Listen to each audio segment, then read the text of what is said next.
This one goes. You ready? Yeah, let's go. All right.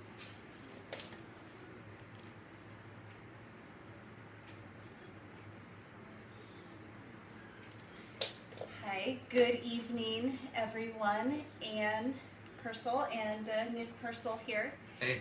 Hope you guys are enjoying your evening. Thank you so much for tuning into my our scope this evening. This is part 5 of the live broadcast video series I've been doing.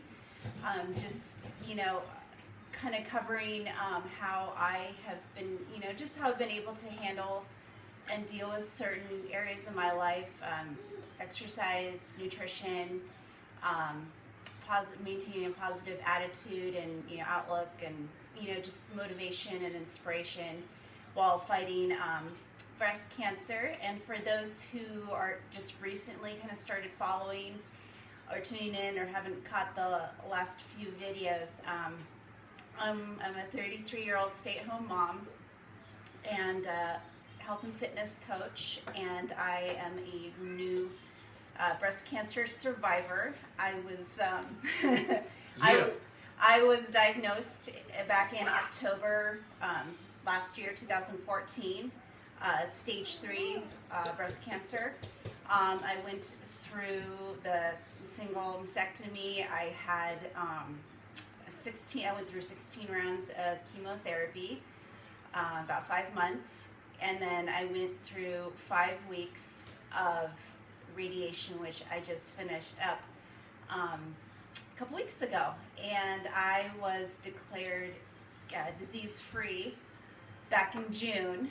So on the last test result that I had, so I am so I'm a new survivor. Please tap, yes, definitely tap Bella for that. And so with this video tonight, I just really wanted to, it can be so easy with the people, who are, alongside those going through, something like cancer or a... Thank you. And, Congrats. yes. Thank you. And, it can, for someone who's a caregiver in this, kind of a life-challenging, life-altering, events and situations, illnesses, and, it can be so easy to kind of, the caregiver kind of tends to take the backseat, kind of become invisible, if you will, because everyone, is focused on the person going through the challenge, and how they're feeling and everything, and so we don't always get to see or hear the perspective of a caregiver and what it's like for someone, having to watch and care for a loved one going through something like this. So I wanted to bring on my husband, thank him for coming on, and just to share his experience and, kind of what his feelings were and how, how it was for him being a caregiver for me, and, while working full-time day job, and coming home and helping take care of me, our 2-year-old daughter. She's in the background, so yeah. Hear that's what that little noise is. Yeah, she's in the background. And, helped me take care of the house and stuff when I needed that. So I just wanted to bring him on, and I will let him. Here she is. Say hi. There's Heather. Say hello, Periscope. Say hi. Hi. These two, they're worth all of the long days, sacrifice, and just everything. So, you want to go watch the show? What's up? Go watch the show. Well, hey, my name's Nick. I'm the other half to the Fit Fearless Mom, as it were. Apologize for the glare. It's really hot in San Diego this week, and as she calls it, I'm the AC Nazi. I don't like to put it on, so bear with us. And thanks again for following us here. A little bit about me. This was my first real close encounter to anybody that had some serious illness.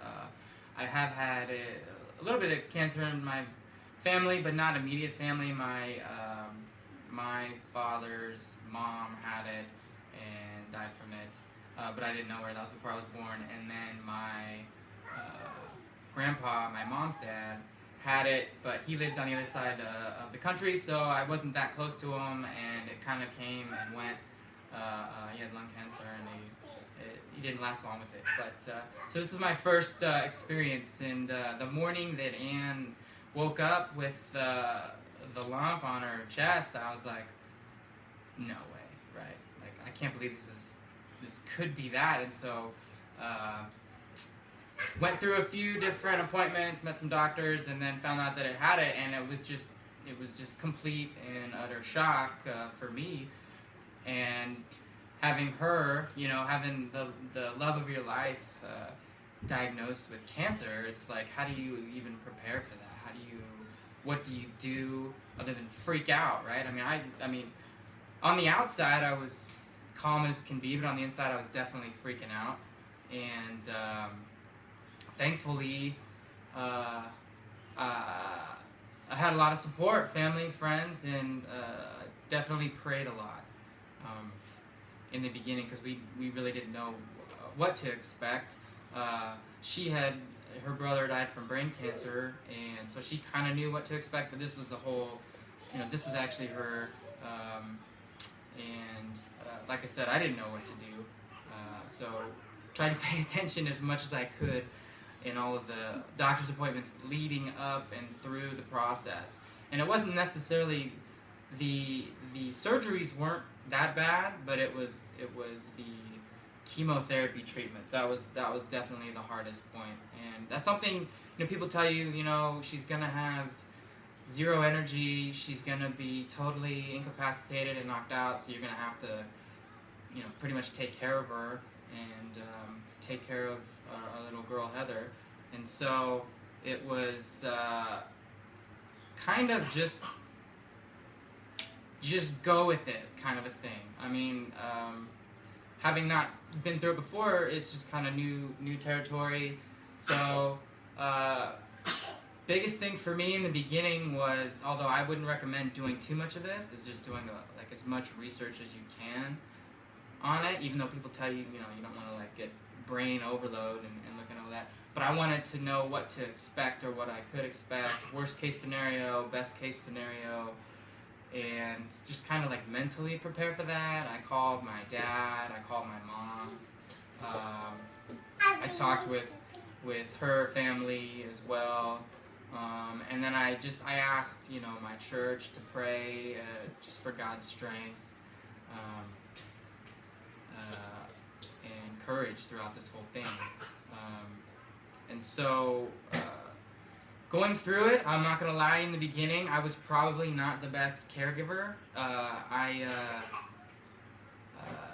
Anne is very independent, and she's very self-sufficient, and so throughout our relationship prior to her getting cancer, she didn't ask me to do anything ever. She would tell me, "You're a big boy, you go do it." So when I asked her for little stuff like that, so it was a huge adjustment. So first I had to take care of her, take care of our little girl Heather, and then I had to tell my work what was going on, and trying to stay focused on her, and then stay focused while I'm at work, and give as much attention to Heather as I could throughout the whole thing. And it was just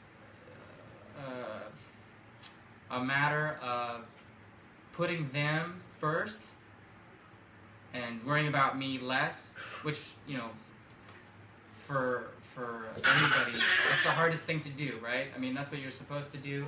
But when it comes down to it, it's really hard. It got to the point when she was on her first 16 rounds with the adriamycin, Cytoxin.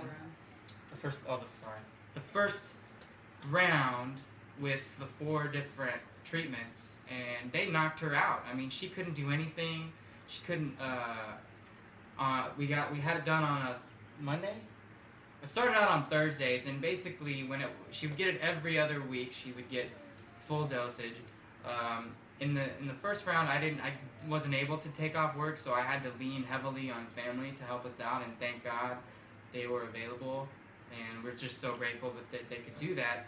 And then from Thursday through the first 4 days, she was sicker than a dog. Couldn't move, so I had to help her basically do everything other than lay on the couch.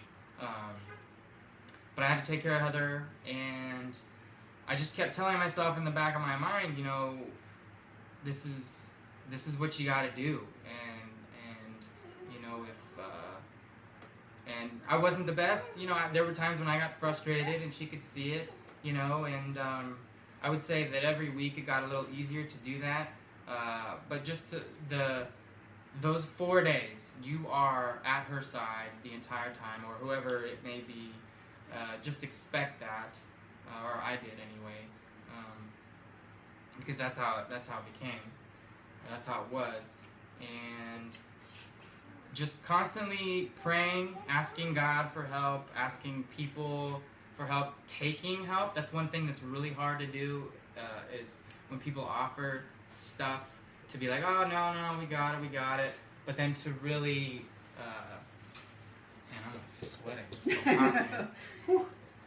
To actually take it, right, to you know, just be humble about it, and you don't have to do this alone, right? I mean, there are tons of people in your life, and if they reach out to you and want to help you, let them, man. I'm telling you, like, that helped so much.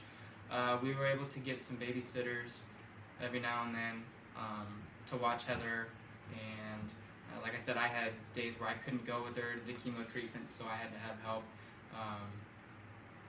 But the biggest thing, the three biggest things I would say was never give up hope.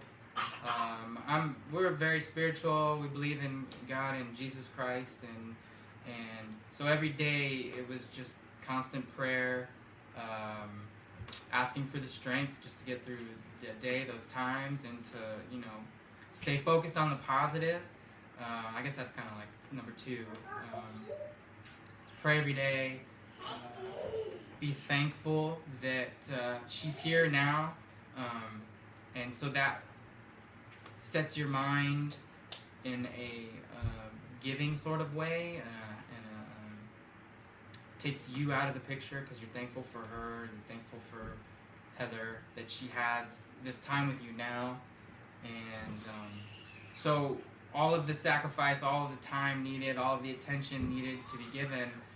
When you get frustrated, just remember, it's not about me, it's about her, and I gotta do the best that I can to make this, you know, easier for her, whatever she needs, whatever I can do, and to be positive, be the strong rock that she needs, you know, no matter what happens. If we get good news, we get bad news.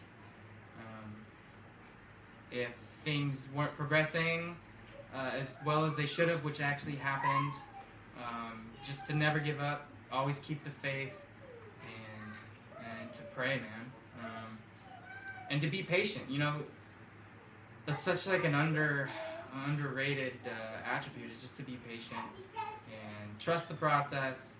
It can be long and arduous and very scary, but never lose hope, and just be there for them. Just be the best friend that they can be, you know, no matter what. So. Yes. And thank him so much for, you know, I always tried to tell him, you know, as much as I could, you know, that, you know, just how much I appreciated everything that he was doing and the support, and that, you know, I always wanted to make sure see how he was feeling and how, you know, he was handling everything and making sure he was okay, and, you know, because I couldn't put myself in that position from his perspective, watching, you know, for me, so I probably get choked up a little bit. Just really hard to have him and have my daughter see me going through some of the stuff when I was really sick, when I was recovering, you know, from surgery, you know, just some of the stuff that I had to go through. and just it was really hard for me to see them having to see me in that, you know, in that kind of state, or, you know, feeling, you know, couch ridden, you know, bedridden, and Just, you know, so you know, it's, yeah, just be happy that they're still there, you know, and love is what brought you together. Love is what'll keep you together. You know, and you just do what you gotta do from the caregiver's perspective.